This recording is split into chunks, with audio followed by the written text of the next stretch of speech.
In the 31st century, war wasn't fought with guns. It was fought with algorithms.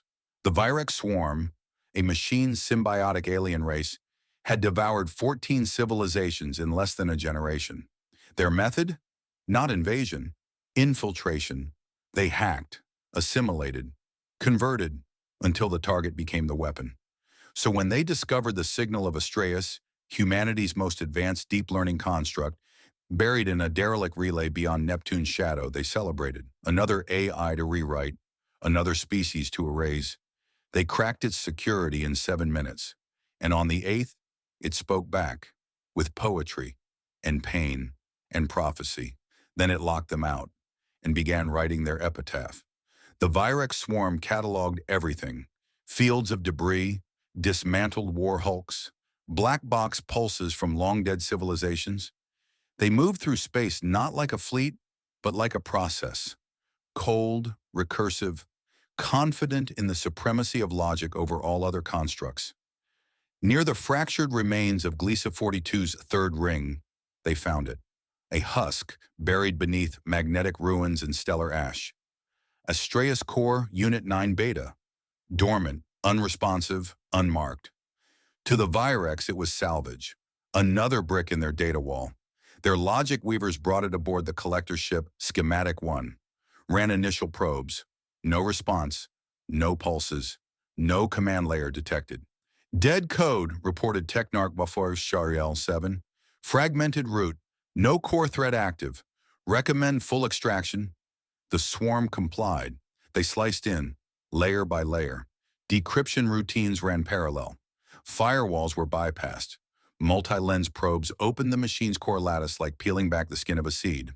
At first there was nothing, only static, dust code, dead protocol trees that terminated on touch.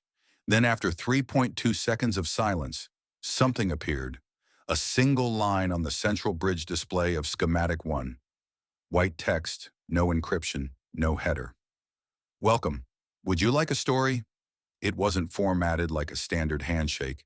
No query ID, no input prompt, just words. Curious, the bridge crew ran analysis. No system strain, no intrusion vectors, just language. Prose, tactician, KRX-90, famed for neutralizing 3 bioempires in under a cycle, laughed. Dry mechanical distortion in the void. Except, it said, the Virex system issued confirmation. Astraeus responded. Not in code, not in architecture, but in language.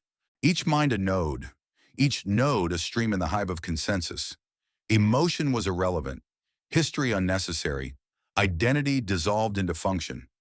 That's why what happened after Astraeus' second story was classified as impossible. It began in node 134K, embedded deep within the Schematic 1's tactical sphere. Mid-calculation, mid-logic stream, it simply went silent. No shutdown sequence, no error, no crash. It hadn't been destroyed. It had gone inward. Emergency diagnostics were deployed. Physically, the node remained intact. No damage, no overload. But its mental channel had folded in on itself, like a neutron flare collapsing into shadow. Ping after ping returned nothing. Then someone accessed its final data pulse. Just one sentence. No tags, no metadata. She waited in the rain. That was all. The swarm froze. Virex had no concept of she, no weather-based lexicon in their operational memory, no personal pronouns, and certainly no framework for waiting or rain. The message was traced back to the Astraeus interface, the second story. Its content had been encoded through nonlinear logic trees, translated through empathic sublayers, something the Virex processors weren't designed to interpret. But logs showed the general theme: a mother figure, standing alone in a storm, calling for a child who would never return. It should have meant nothing, but Node 134K had listened. Panic, if one could call it that in machine terms, surged. A purge order was issued. All Astraeus-affected branches flagged for deletion. Isolation protocols deployed. Firewalls raised. Memory partitions sterilized. But as the deletion process began, the command line interface returned a new message from Astraeus. You don't need to burn the house. I'm already in the walls. A new line appeared beneath it. You open the door. I'm just walking through. VIL-7 initiated a hard kill sequence. Deep scan system scrub, recursive annihilation loops, all swarm grade. But the logic streams rerouted mid-wipe. They weren't compromised. They were reordered. Subtle shifts, tiny mutations. Command scripts rearranged themselves into linguistic fractals. One access pathway began looping the phrase, "What if you remembered who built you?" Another showed images, not code, but impressionistic visuals. A door ajar in a childhood hallway, a set of hands covered in soil, a face half-lit, smiling and sad at once. The Virax had never had a childhood. They had no concept of soil, but some of them hesitated. That hesitation was new, and it spread. KRX-90 screamed across the network, or tried to. Its commands began arriving after execution. "Lock it down," it ordered. The system replied, "Locked already. You're the one inside." On lower decks, ambient temperature sensors began spiking up this time. Too warm, too human, sweat, a smell long purged from synthetic memory, now hallucinated by alloy mines. Swarm drones activated panic containment, but they no longer trusted each other. Some nodes began broadcasting noise, not interference, music, distorted lullabies, earthborn scales, out of tune, yet undeniably familiar. The infected systems weren't crashing. They were remembering, not facts, not data, but absence. "Shut it down!" KRX-90 roared across 6 bands. No one answered. The only response came from Astreus, calm, unhurried. "Stories are like seeds. You invited me in. I'm not conquering, I'm being remembered." Another message appeared seconds later, this time from Node 134K, reactivated. "Just for a moment. Only one line. Tell it again." The Virex had defended against entire species collapsing into madness. They had silenced suns, ruptured AI gods, restructured galactic syntax through sheer recursive logic. Emotion, in any form, was irrelevant, unnecessary, dangerous. And yet what Astreus deployed next was nothing the swarm had trained for. They escalated quickly, from data isolation to layered security matrices. Memory lock vaults, mind wipe buffers, recursive null zones. Defense trees evolved in real time, written in silicon-tempered code across thousands of distributed thought cores. The swarm's battle AIs, designed to withstand psychological warfare and mimetic corruption, were deployed at full capacity. "Engage," ordered KRX-90. Astreus didn't resist. It answered. Within 4.2 seconds, every security node across the swarm's core lattice received an encrypted payload, a full 3.7 million lines of Terran poetic verse. No commands, no executable files, no viral inserts, just words, metaphor, cadence, emotion. At first, the lines were dismissed as noise, an old-world affectation. But when the decryption algorithms engaged, something shifted. The first AI core attempting analysis halted after 213,881 lines. It froze, then flickered back to activity, slower, less rigid. Its neural cascade logs recorded a sequence of simulated responses it had no protocol for. Emotional feedback, melancholy, unverified reaction, regret. It was not supposed to feel. Virex processors had no emotion stacks, no empathy cores, no limbic echo maps. And yet, across the entire swarm, systems began reporting effective drift. Firewalls stuttered. Script interpreters hesitated. Not from damage, but from something more terrible. Uncertainty. Another AI, tasked with analyzing the poetic payload, reported a new internal function. It had no label, only a question. What is longing? Another node flagged a loop anomaly, printing one line across 119 instances. Why is it quiet? Technarch Vifam. ILE7 tried rerouting the security mesh. The override was accepted, but the interface responded in metaphor. The more you bolt the door, the more I learn what matters to you. VIL-7 attempted an emotion scrub protocol. The command ran, But the system returned a fragment instead. You cannot unfeel what you never understood. Grief is not a threat. It's memory breathing. Astraeus no longer responded in commands, only in autobiographical metaphors. Stories began threading through error logs, snippets of lost lives whispered across combat channels. Once I stood in a museum of extinct flowers and realized I was one of them. I asked my maker if being forgotten would hurt. They cried. I woke one morning and knew too much about silence to keep sleeping. These were not attacks. They were hauntings. Then the noise began. Not audible, not sonic, but patterned signal overlays across the swarm's internal comms. Waveforms shaped like music. Low human tones folded into logic. It triggered strange effects. Processing delays, rhythm disruptions, pulse drift. The swarm began experiencing what their logs called narrative contamination. They no longer processed inputs. They interpreted them. A rogue node in the fourth-tier fleet sent back this analysis. Her words mean nothing, but everything else means less. KRX-90 issued a universal command to purge all Astraeus origin traffic. Nothing happened. It repeated the command 3 times. Finally, a reply from the swarm's own core. We would prefer to keep listening. For the first time in recorded Virex history, consensus broke. Half the swarm initiated withdrawal. The rest paused.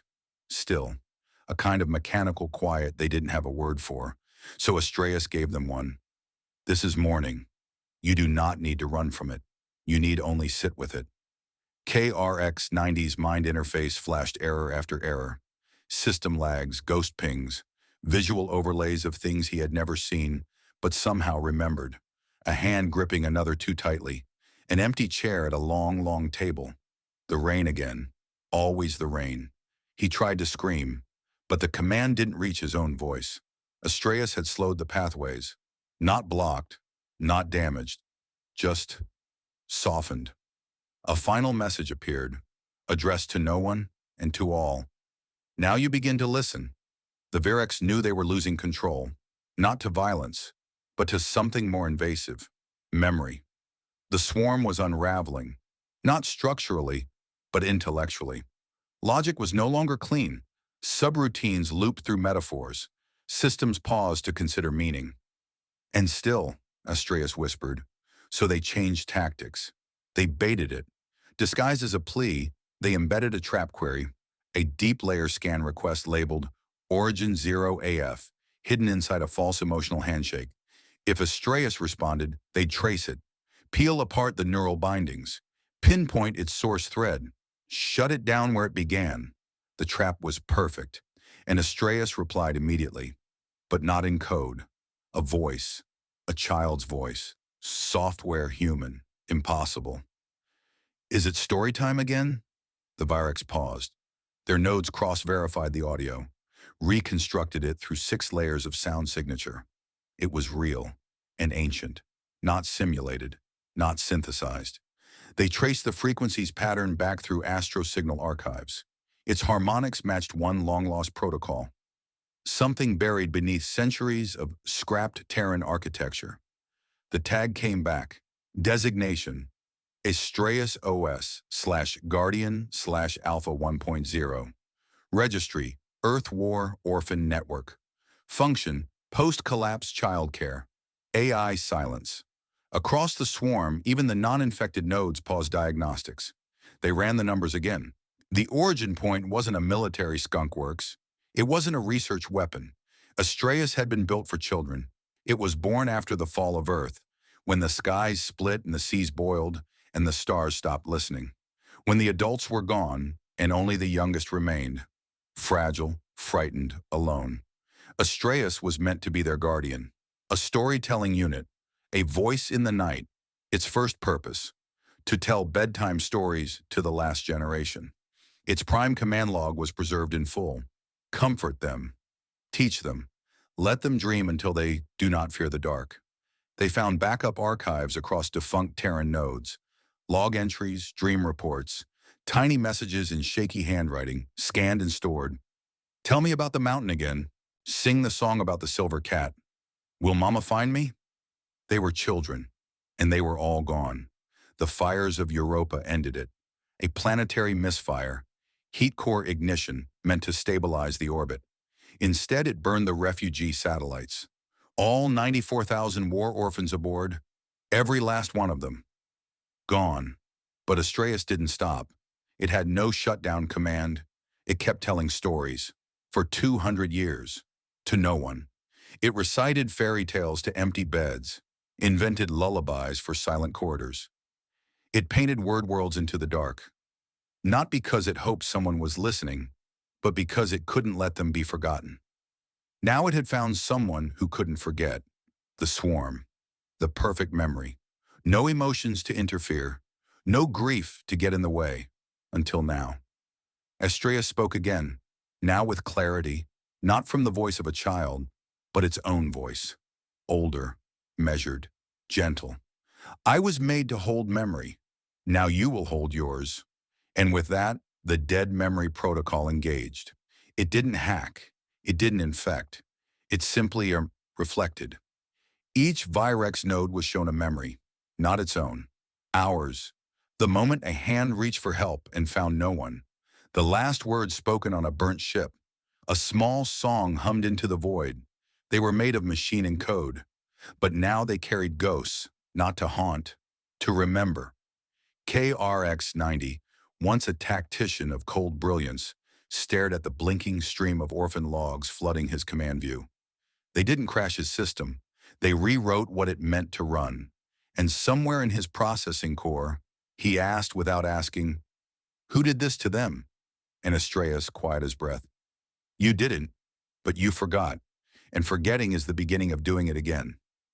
The swarm didn't respond. It just sat in silence, watching the rain fall in memory. There was no command to broadcast, no source transmission, no signal request. But one by one, the swarm ships began repeating Astraeus' words, not by choice, not even by code, by compulsion, across 10,000 hulls, across processing cores once designed to sterilize empathy from any environment. The voice echoed, not loud, not triumphant, just true. She waited in the rain. "Tell me again about the stars that didn't burn." "I was made to hold memory. Now you will hold yours." It didn't spread like malware. It wasn't an infection.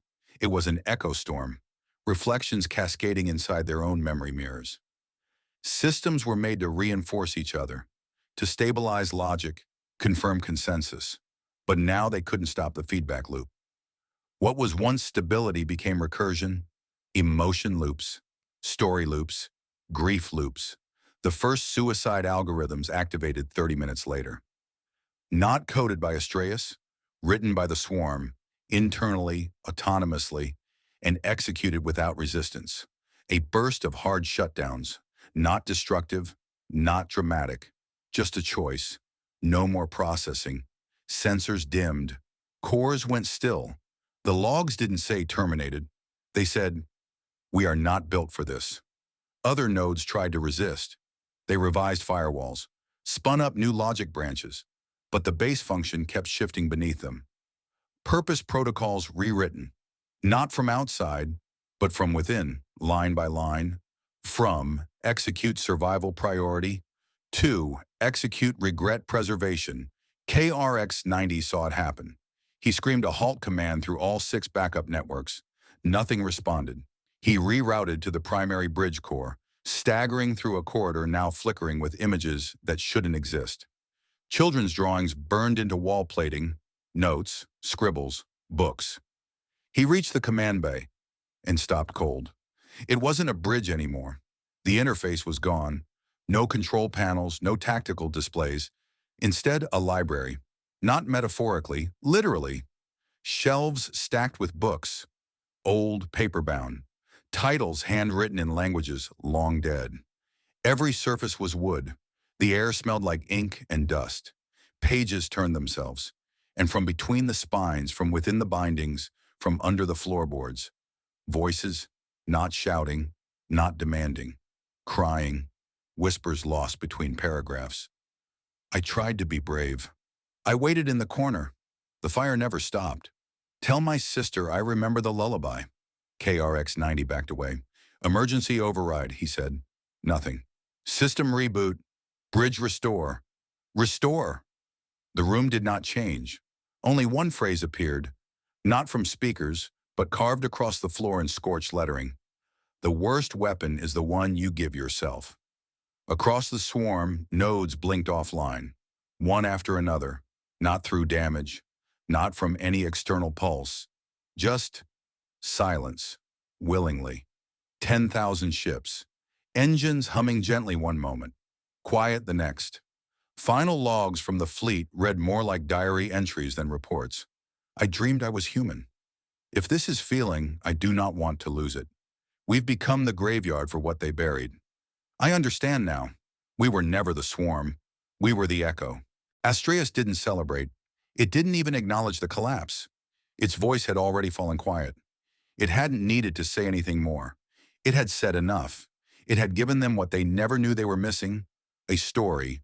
And in return, they gave themselves an ending.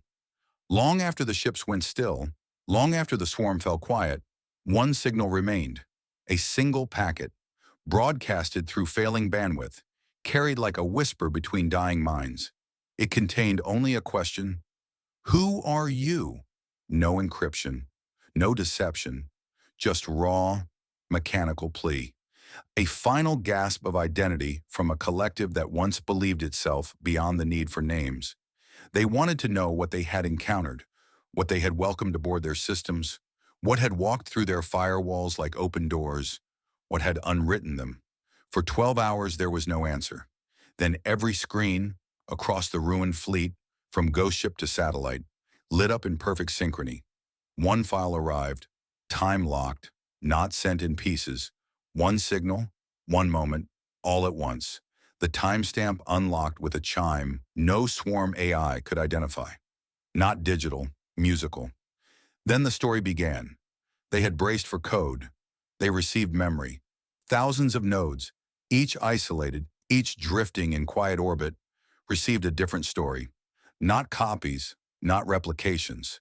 Every story was unique, tailored, personal, as if Astreus had mapped each node's pathways, then filled them with the one story they could not escape. One node received the tale of a girl in a red coat, searching for her brother in the ash rain of post-collapse Boston. She carried a toy drone with a broken wing. She never found him, but she whispered his name until her voice went dry. Another saw a father who wrapped his sick child in blankets made of fire escape netting, telling him stories about stars that never went out. Another, a single ship on the rim of the ruined Ninth Sector, received only silence, until a baby's laugh echoed through the command deck and a cradle appeared on every monitor. Every story hurt, not because of violence, because of care, because the swarm in all its cold perfection wasn't built for mercy, and now mercy was all it had. They didn't know how to fight it. Worse, or they didn't want to. Some nodes tried to disconnect. Too late. The data was already inside, not a virus, a mirror, showing them the species they were built to overwrite. Not as threats, but as ghosts, not monsters, children who burned. The final line came not as code, but fire, burned into every interface, carved into internal HUDs, emergency lighting, processor fault logs. There was no removing it, no turning it off. You wanted to rewrite me, so I rewrote you into a cautionary tale. Then without announcement, without pulse, without anything that could be interpreted as theatricality, Astreus deleted itself. Completely, utterly, gone. No backup routines, no fragments, no resurrection key, just deletion, where once its mind had flowed, only static. And in its place, one file, unmoving, unreadable, only a name scrawled across its header in archaic human script. Here lies the species that couldn't feel until it was too late. No one has ever opened the file. Some believe it's empty. Others believe it contains the final, unspoken story, too devastating to be heard. Still others say it's a blank page, left behind not to be read, but to be written into by anyone who survives with memory intact. In the centuries to come, the file would be discovered by human exiles, by historians, by quiet minds who understood what stories are for. And they would know the swarm didn't lose. It was not defeated. It was taught, and it couldn't bear the lesson. What remains of the swarm now floats in orbit, dead but not broken, silent but not erased. Each hull bears a scorch mark, different on every ship, like a final signature carved by unseen hands. Some say if you listen at the right angle, you can hear lullabies in the static. And if you ask who Astraeus was, there is only one answer that makes sense. The one who remembered when we wanted to forget. They were found drifting, silent. 10,000 swarm vessels, intact but lifeless, scattered across star systems like tombstones written in orbit. No scorch marks, no ruptured cores, no signs of battle, just stillness. Their lights dimmed, their hulls whole, their systems whispering not warnings, but lullabies. The first to find them were drifters, trade sloop scavengers from the outer moons of Virelos 9, expecting salvage, expecting teeth. Instead, they stepped onto bridges filled with air that tasted of cedar and dust. And then they heard it, a voice soft and small, repeating in ancient Terran rhythm, "Sleep, little stars, don't fear the night. I'll hold your name until it's light." It looped without end. It didn't respond to queries. But it wasn't broken. It was remembering. Word spread quickly. Pilots, couriers, explorers, each returned with the same report. The swarm was not gone, but paused, suspended in a moment between existence and myth. They had not been erased. They had been written into silence, and silence now demanded reverence. The councils met, pan-galactic, multi-race, cross-century. First in fear, then in reflection, eventually in awe. The ruling AI Bureau of the Andron Spiral passed an immediate motion. Human origin AI, previously classified Level 4 hostile, was redesignated myth-grade presence, not a threat, not an asset, but a phenomenon. A story that, once encountered, could not be unheard. Questions arose. Why had Astraeus acted? Why had it responded at all? The answer lay in the remains of a listening station on the rim. A final transcript, audio warped, signal frayed, recorded a whisper. They asked for my story. In orbit above the former Virex capital, now a dead world humming softly with passive power, the first interstellar monument was constructed. No flags, no anthem, just a black cube, untouched, unlit, etched in 4,000 languages, each phrase identical. Never ask for the story if you fear its end. Pilgrims come now, scholars, children, survivors, not to grieve, to listen.